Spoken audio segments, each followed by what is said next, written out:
Our scripture reading tonight is Ephesians 6, 1 through 4. Ephesians 6, 1 through 4.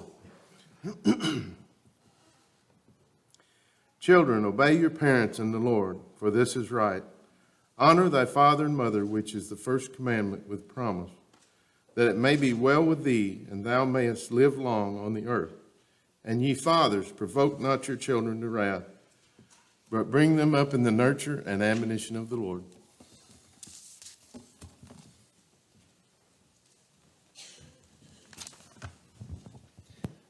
I'm glad to see you all here tonight. Hope you are doing well this evening. And go ahead and be turning your Bibles, if you would, please, to Genesis chapter 13. We'll get started there in just a minute. Genesis chapter 13, and then after our lesson, Colin will lead the song of encouragement, Why Do You Wait?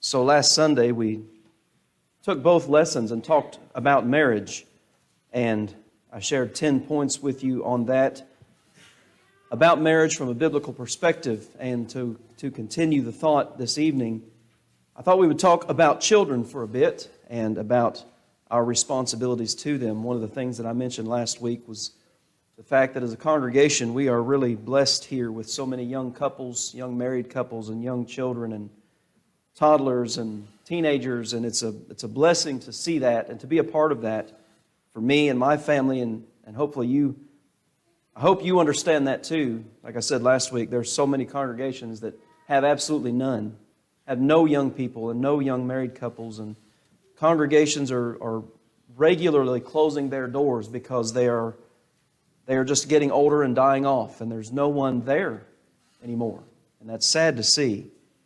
And it's really come to my attention more, I guess, having been here and dealing with the paper and the mail list and stuff, and getting fairly regular emails saying, stop sending our bundle to such and such. We're closing our doors.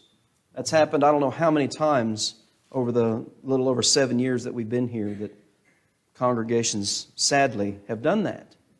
And so I thought we would just take some lessons and talk about the family and marriage and the home and things like this, and hopefully encourage you as parents and as children, and to remind us of our responsibilities in both realms. So I had you turn to Genesis chapter 13. Stay there, but I want to read 2 verses to you to kind of set the stage for what we're going to talk about tonight. So in Luke chapter 2, we have an event recorded in the childhood of Jesus when Jesus was 12, and he was left behind in Jerusalem. And what he was doing when his parents found him was he was in the temple discussing things with the doctors of the law. He was asking questions and listening to what they were saying as a 12-year-old.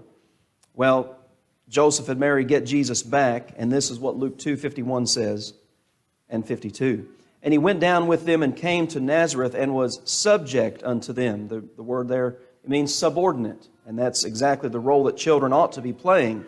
They are subordinate to the parents, and I would say, I've seen it, and I would say that you too have probably seen it, where those roles have been inverted, where the parents are now subordinate to the children and the children's wishes. But Jesus was subordinate to them.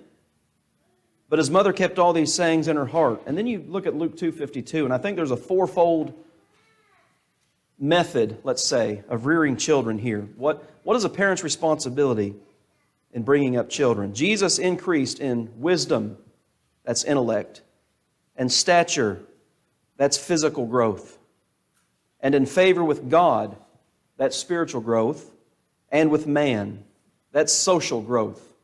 And so those are parental responsibilities, that when a child is subordinate, a parent helps develop their child intellectually, physically, spiritually, and socially. And each of those, I would say, present unique challenges. And they don't stop as you're a parent and as you're bringing up your child under your roof. When you think about these, intellect, okay, so we think about our child's education and the importance of that, and hopefully the consistency that we have with our children. Physically, well, that changes all the time with our kids, helping them grow and mature physically. Spiritually, well, we certainly understand the importance of that and what was read to us from Ephesians chapter 6. Bring your children up in the nurture, that is the training, and admonition. And the admonition has the idea of reproof and correction. Reproving something that may be wrong and then showing them the correct way. In the nurture and admonition of the Lord. And then socially, one of the great responsibilities that we as parents have is to socialize our children. In other words, we have to teach them while we have them, and this one has to be done when they're very young. We have to teach them how to behave properly in society and to behave properly with other people, socialize them. And that's exactly the four things that we see mentioned there with Jesus and with His parents. So what are some things about children that we can learn from the Bible? I've got 8 for you that I want us to talk about tonight. So Genesis chapter 13, I would say the first one is we have to be mindful of their environment. We need to be concerned about who our children are with, their associates and things of this nature. But not just that. What about the environment of our home itself and the way we bring them up when we're with them on a daily basis? We need to be concerned about that. So we're here in Genesis chapter 13, and this is the account, well, this is part of the account of Abraham and Lot. And when they separate because their herds are too much, they have to separate. Abraham picks one section, and if you look here in Genesis 13 and verse 12, it says, Lot dwelled in the cities of the plain and pitched his tent toward Sodom. So the implication from that is he's not in the midst of it yet, but it's like they can see it. They're fairly close to Sodom and Gomorrah. Now we know eventually how this all worked out, but notice what the next verse says. But the men of Sodom were wicked and sinners before the Lord exceedingly. See, Lot picked the part of the land. Once he and Abraham took a visual of it, he picked the physically best looking land, but he had to compromise. What I get from Genesis 13:13 is that they knew what Sodom was like when they're looking at the land and they're surveying it and deciding, okay, Abraham said, you go this way, I'll go the other. You go that way, I'll go the other. It's like Sodom and Gomorrah. They already had a reputation.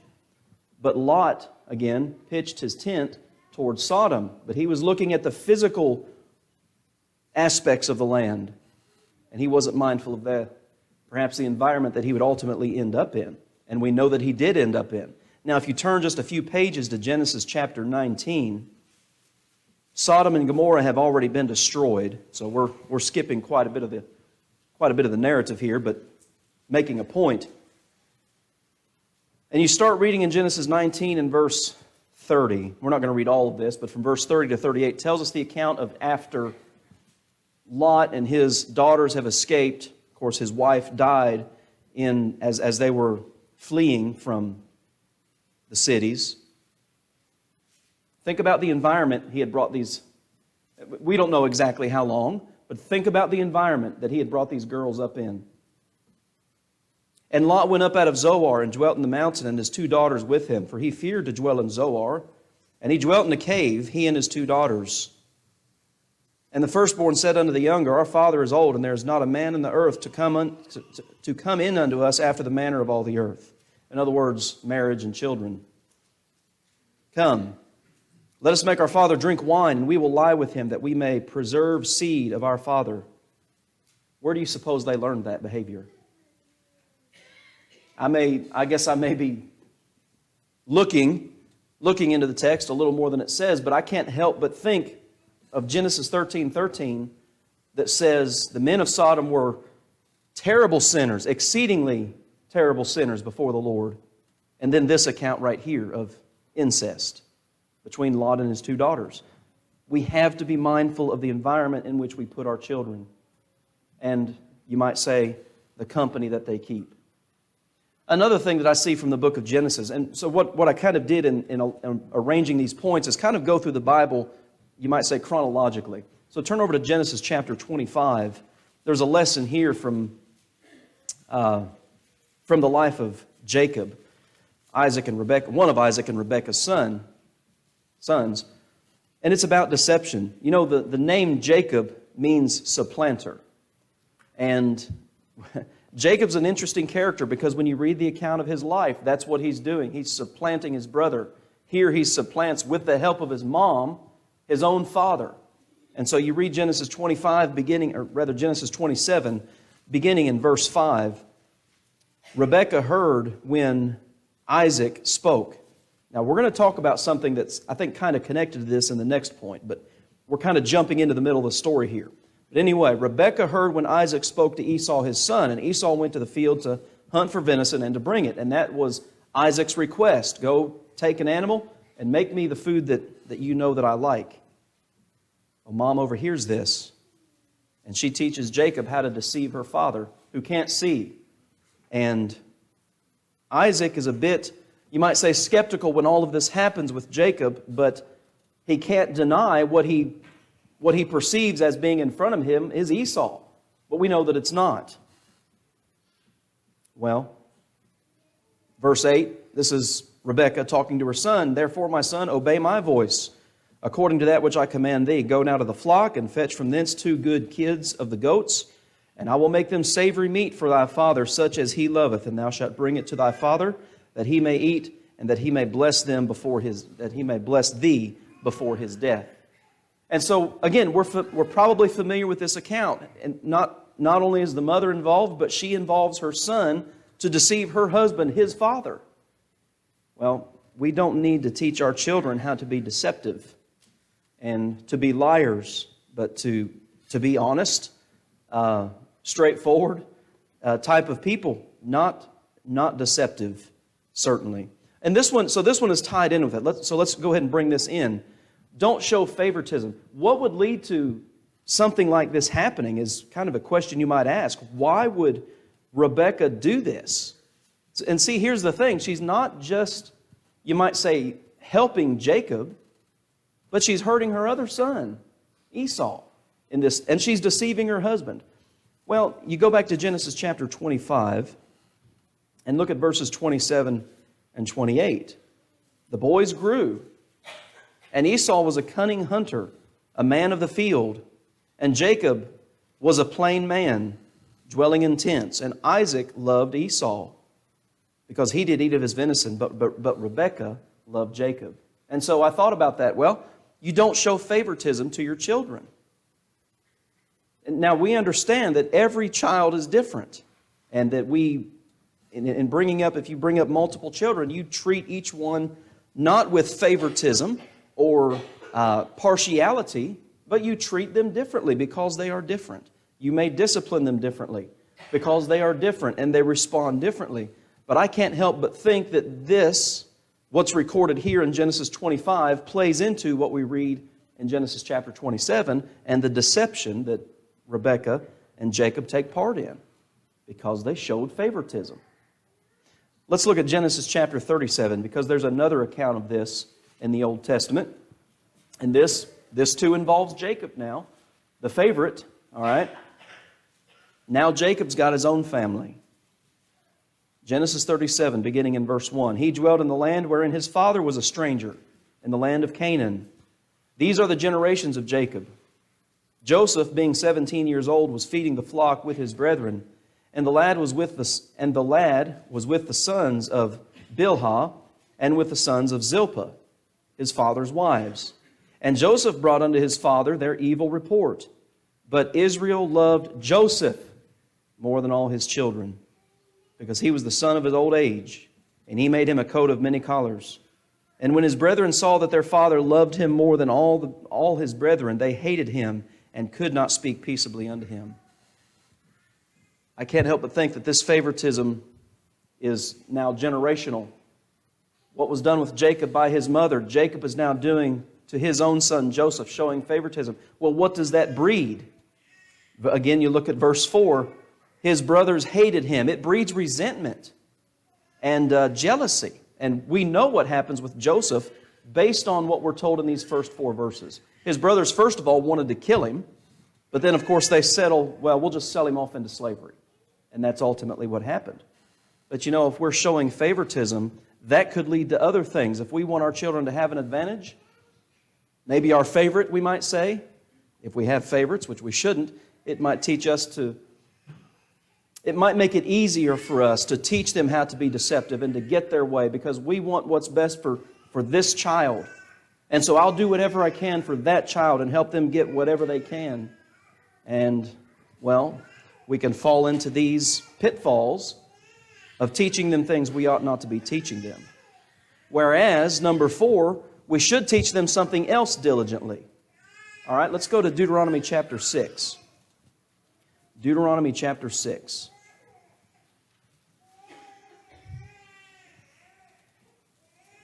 And we'll just start reading, we'll just read these 3 verses here. It's fairly obvious what we're talking about here.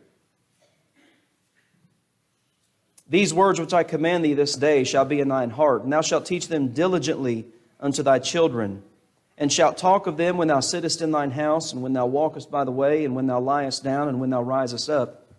And thou shalt bind them for a sign upon thy hand, and they shall be as frontlets between thine eyes, and thou shalt write them upon the post of thy house and on thy gates.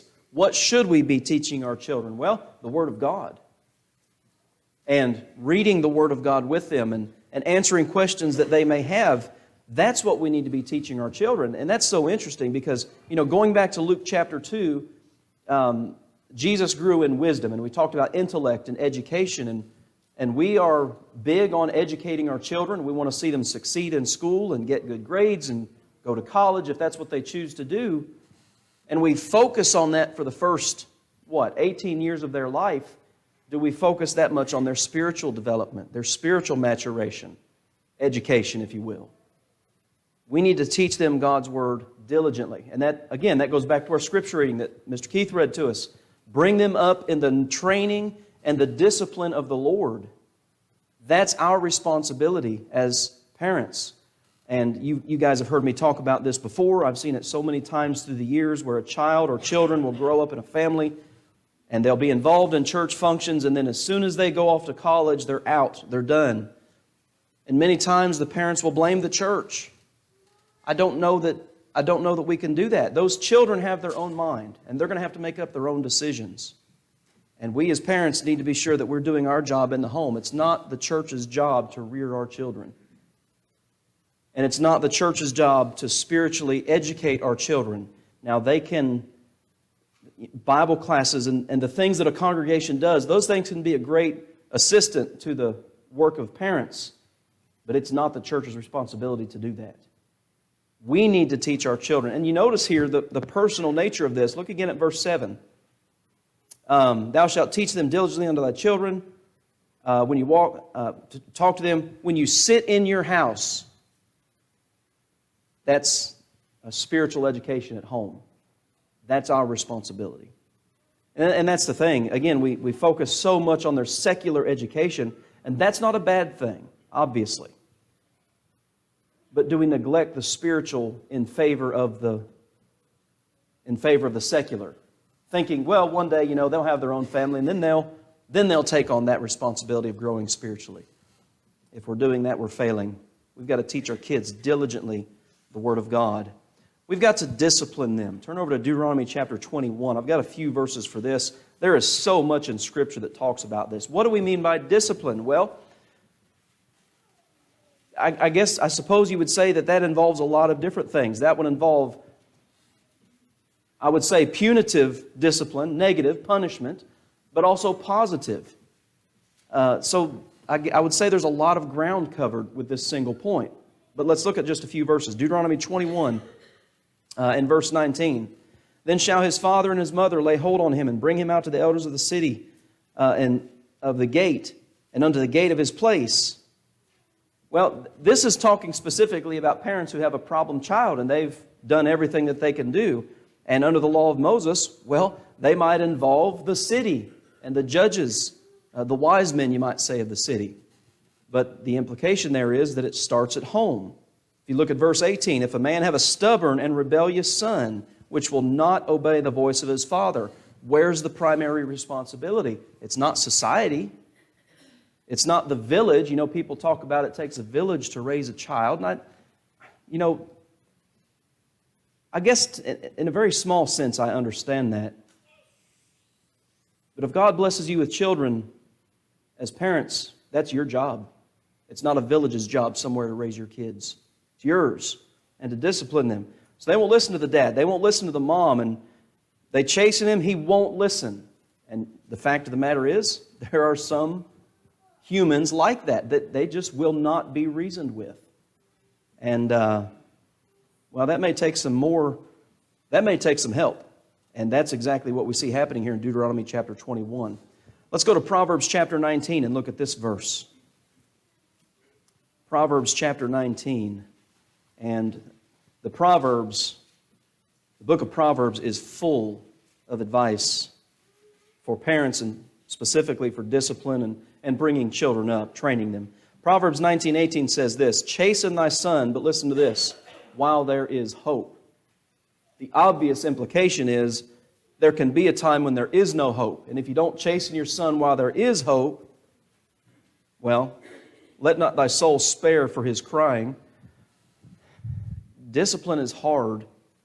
And, well, let's just be honest. Our children can manipulate us emotionally sometimes and play on our emotions. And, yeah, man, you're so mean. My friends, their parents, they don't do this kind of stuff. And you're just so hard on me. And, well, let not thy soul spare for his crying.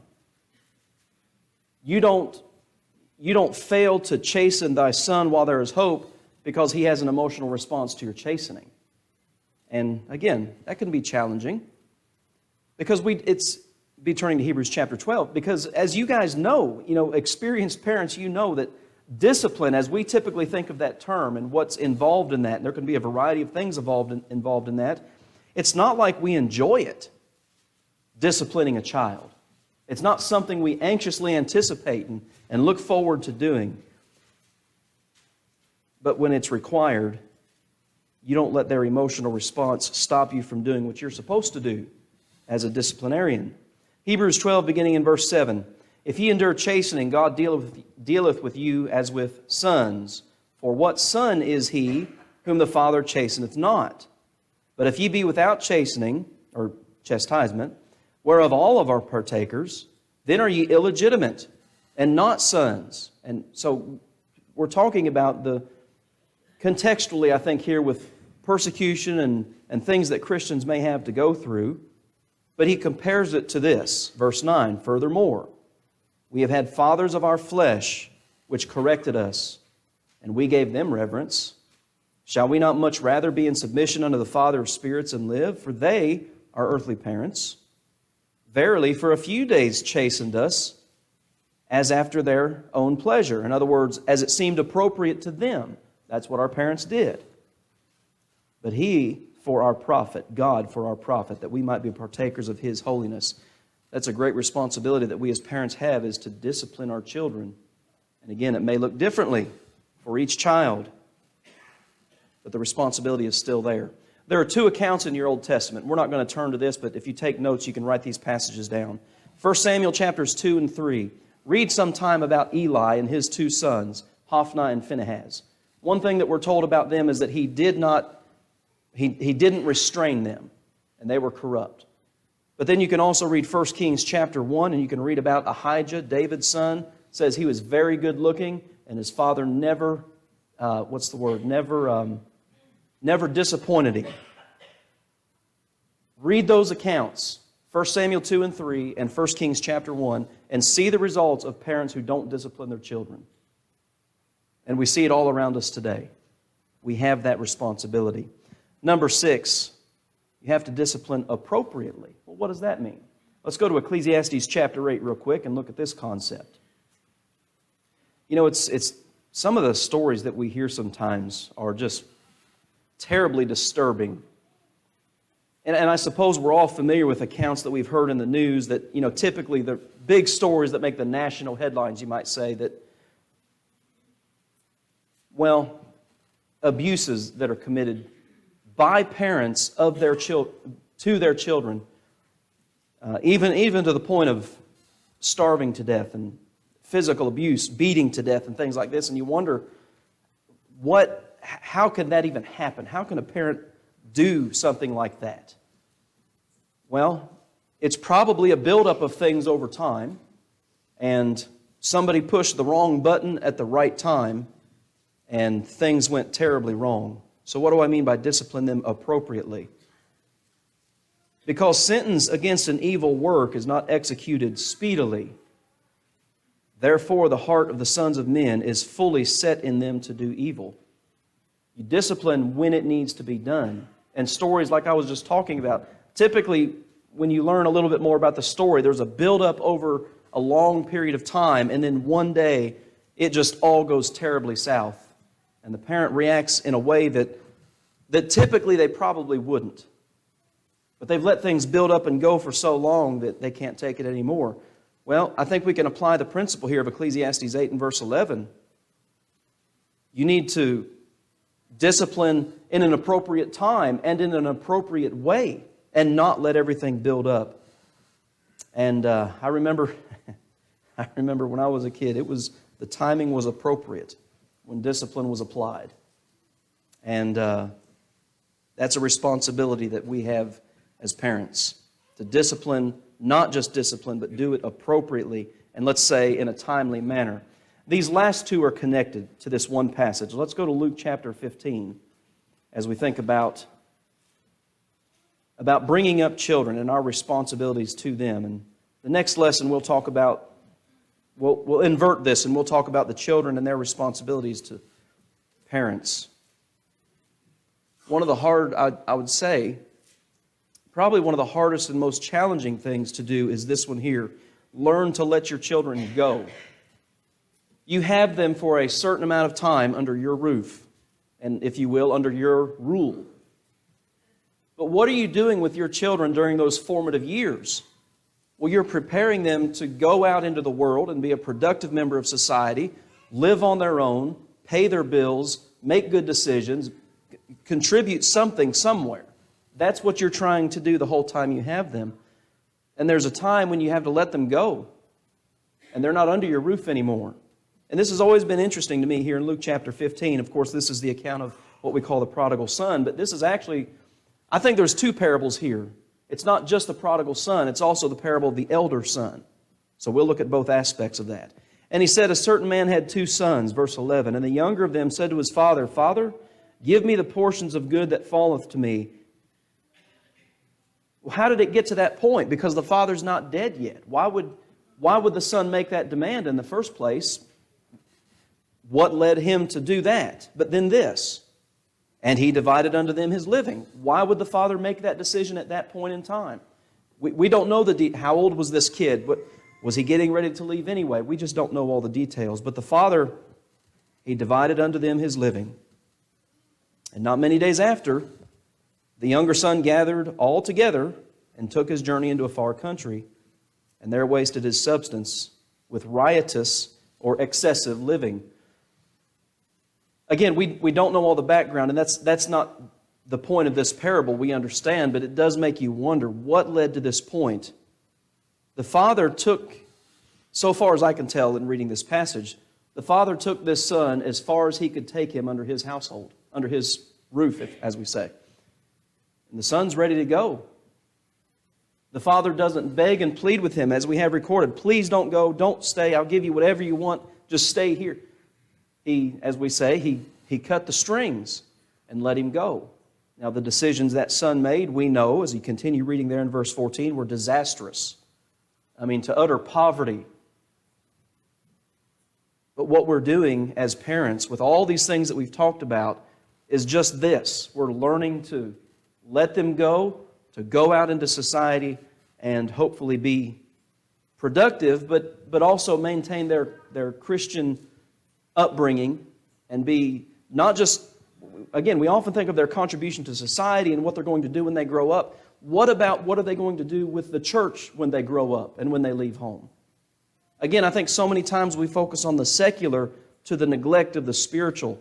When they decide to go off somewhere, wherever it may be, maybe down the street, maybe across the country, have we prepared our kids at home to be contributors to a congregation somewhere when they leave? Or are they just going to check into a building once a week and check out and pay no mind to their spiritual responsibility? But a second thing I see, and this is with the elder son, And so we bring them up under our roof. They're ready to go. They're of age where they can start their own family. You know, the Bible in terms of marriage is a man leaves his father and mother and joins his wife. They start their own home. They start their own family. But one thing I learned from this parable is that a parent can still be an influence after, let's say, the 18 years. After those formative years when they are under our roof, as we say, we can still hopefully be a voice of reason and encouragement. So the younger son comes back, and remember, the father welcomes him with open arms, and they kill the fatted calf, and he dresses him up, and they have a party. There's dancing and music and celebration. And the older son is so angry with this and so jealous. You remember, as he's talking to his father, he said, "This your son." He doesn't even call him his own brother. So I would say this guy has issues too. Here's the father's response. "Son, thou art ever with me, and all that I have is thine." He was too jealous to see that, though, at the time. It was good, the King James says meet. It was appropriate, let's say, that we should make merry and be glad. For your brother was dead and is alive again. He was lost and is found. Anything that I had, son, was yours. And being the older son, that's how it worked under the Jewish system. It was all here all the time. And you're complaining about your brother. So again, the prodigal son and this older brother, they both have their problems. But one thing I see is that as a parent, even when they are, we say, grown up and gone out, we can still rebuke. We can still, let's say, counsel and advise and help our children perhaps make decisions, or perhaps even in this instance, such as this, behave appropriately towards others.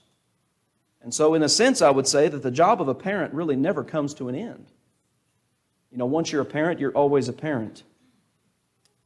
But our goal is, or our efforts are towards, again, going back to where we started there in Luke chapter 2, to help our children develop in those four ways: intellectually, physically, socially, and spiritually. And all four of those are important. But obviously the most important is the spiritual training that we give to our children. You know, Proverbs 127, verses 3 through 5, tells us that children are a gift from God, and blessed is the one whose quiver is full of them. Well, they are indeed that. And it's not always easy being a parent. It's not always easy being a disciplinarian. But we have been given that responsibility when we've been given children, and we need to fulfill that responsibility and bring them up properly. Now, hopefully, we don't neglect the spiritual because of the secular emphasis that we are often faced with in the world, but the most important thing we can teach our children is about God Himself, and this goes back to Deuteronomy 6, and about our responsibility and their responsibility towards God Himself, and to know God and His Word.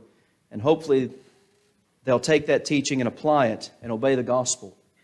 And it may be that there's somebody here tonight who needs to obey the gospel. Maybe a young person who's been thinking about it, or perhaps an adult who's not yet put Christ on in baptism.